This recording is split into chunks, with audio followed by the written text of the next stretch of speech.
National Weather Service in Little Rock has issued a tornado warning for northwestern Prairie County and central Arkansas, northwestern Lone Oak County and central Arkansas, east central Faulkner County in central Arkansas, southern White County and central Arkansas, northeastern Pulaski County and central Arkansas, until 5:15 p.m. At 4:45 p.m., a severe thunderstorm capable of producing a tornado was located over Cabot, moving east at 50 miles per hour. Hazard, tornado. Source, radar indicated rotation.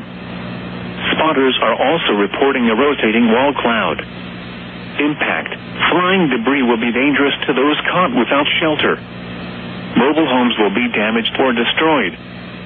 Damage to roofs, windows, and vehicles will occur. Tree damage is likely.